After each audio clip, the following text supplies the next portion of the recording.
Eventually found the American front. Americans didn't know what to do with us. Hundreds of people every few hours arriving. What do you do with these people? Where are they going to stay? What are you going to feed them? I remember very little of the first place we were in. I just remember that the Americans put us into the German public school. And the German children were so well dressed. The war just came to an end. They were so well dressed. The girls had big bows in their hair. At my age at that time, I would have killed to have a bow in my hair. I wanted to look like those girls. And I remember they made fun of me. We were like rag pig pickers. I remember being called, "You Polish pigs, you Polish bandits." I didn't understand. Why? Americans found out, they took us out of that school, and we were sent to a DP camp, displaced persons camp. It was all different there. There was a young priest that survived a concentration camp. He taught us religion, and I received my first Holy Communion and confirmation in Germany. My dress was made out of an old white tablecloth. A lady made it for me. But I don't remember that day. I cannot recall the moment of my first Holy Communion confirmation. And I wrecked my brain trying to figure out why I can't remember. If it wasn't for the picture that's in my book, in my communion dress, I wouldn't be positive that I received Holy Communion confirmation there. But I did. I know why I can't remember, because all I dreamt about at that time, I'm now 10 and a half years old, 11 perhaps. All I thought about then is, where's my mother? Do I have a mother? Other girls have mothers. Where's mine? Am I an orphan? That's all I thought about day and night. And I think that's why I don't remember that particular day at the altar receiving Holy Communion confirmation. But the picture was taken by Americans, and it's in the book. Eventually, Americans asked my father, "What do you want to do now? War is over.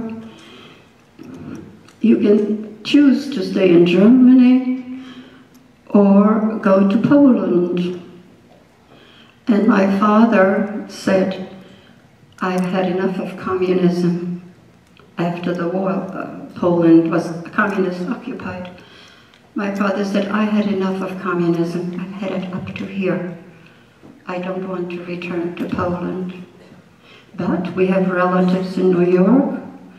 Maybe if they would find out that we survived, they will sponsor us and we can go to America." In America, my father had 2 brothers and a mother, my grandmother.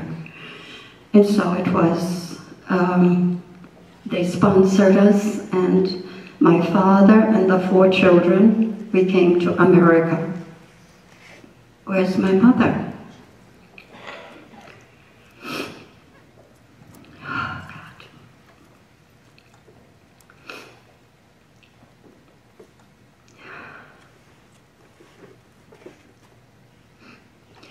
My mother survived at Ravensbrück concentration camp and Grossrosen concentration camp.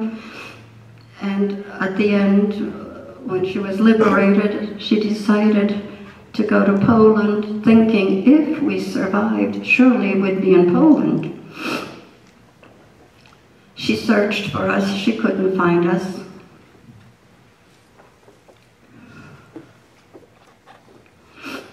we're in America.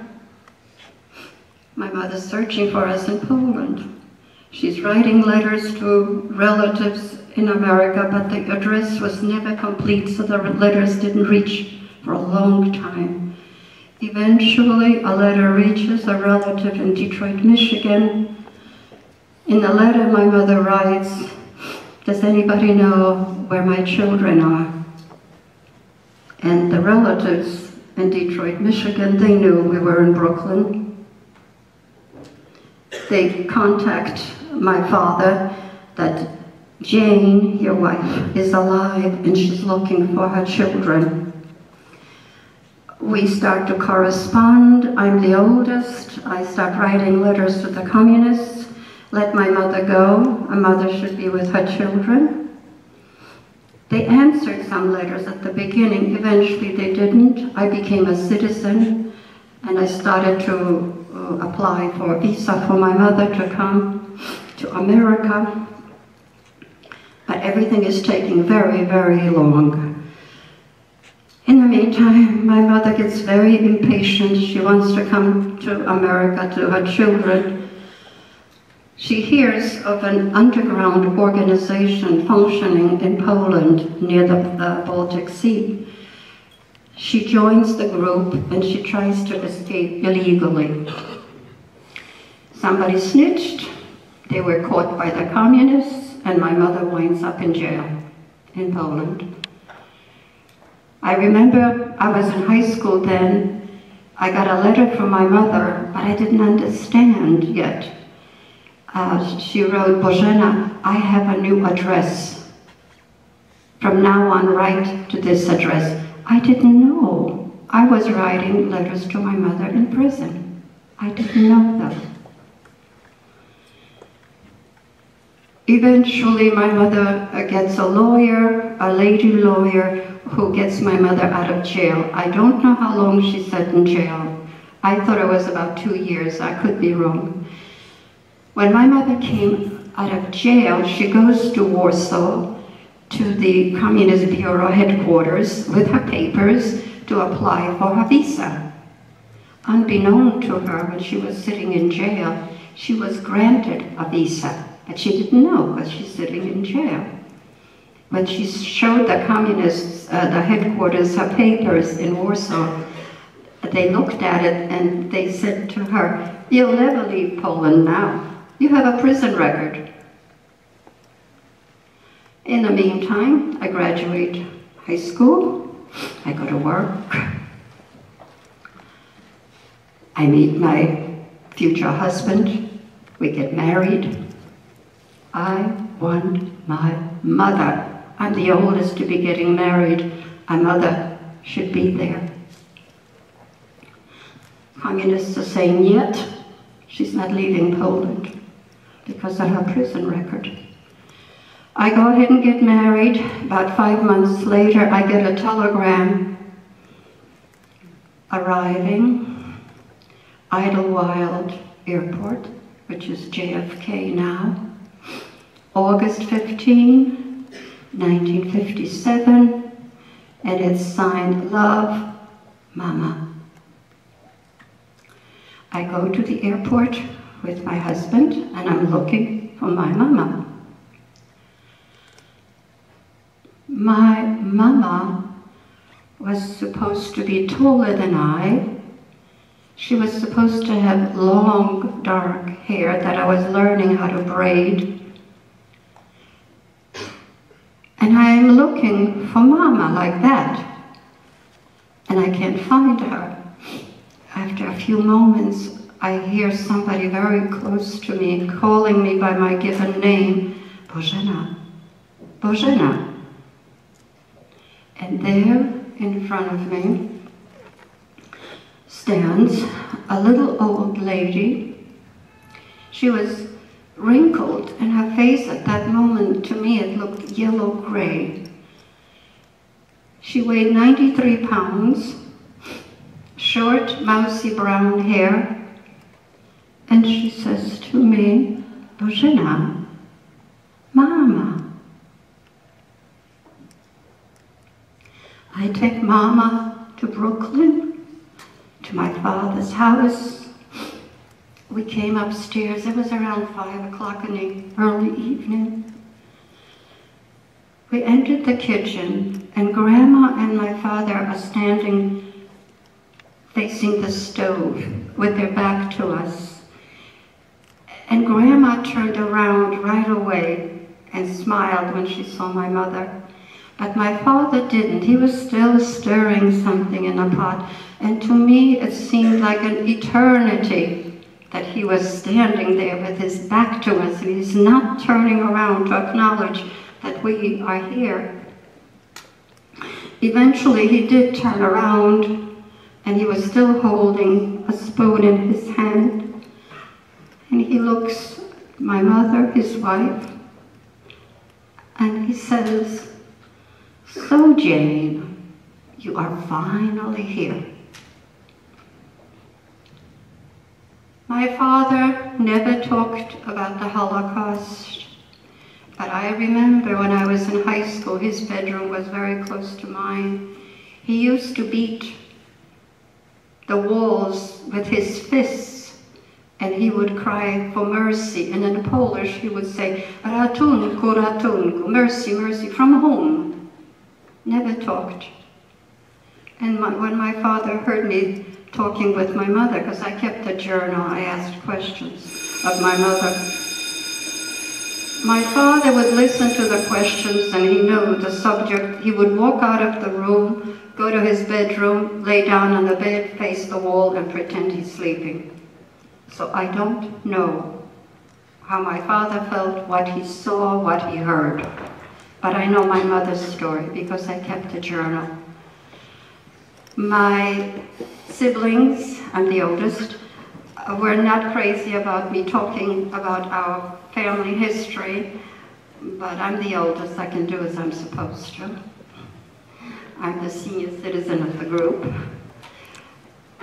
I got involved in telling my story accidentally, and I'm still talking 22 years later. And eventually I collaborated with a girlfriend, German Jew, and we wrote a book together. She was born the same year as I. She's in Germany, German Jew. I'm in Poland, Polish Catholic. And our stories are so similar that we decided to put it into a book. When we were doing the book, we had to make up our mind how it is to look inside. And we came up with an idea that my story begins this way, because that's who I am. My girlfriend's story begins this way, because that's who she is. And our stories are so similar. It was her idea. I give her all the credit to write the book. It was her idea to do this. She came to my house for a weekend. I knew she was coming to convince me to write a book, and she was to stay the weekend with me, and I resisted. I didn't want to write the book. We finally went for a walk down my street, and the sun was behind us, throwing the shadow in front. She's taller than I am, so I stepped up a little bit, and our heads were the same, and I said to her, "Look, look, we're the same." She says, "Girl, that's what I've been trying to tell you. We are the same." Hence, we wrote the book. It's almost 5 years. The book has been translated into Polish and into German, and we travel both to Poland and to Germany to promote the book. It is being used in America as a classroom reader in several schools to show what hate did, does, and will do if we don't pay attention. Usually at this point, I like to get questions, and I hope you all put your thinking caps on, that you have some questions for me. Yes? Good morning. Please stand by it. Say that again.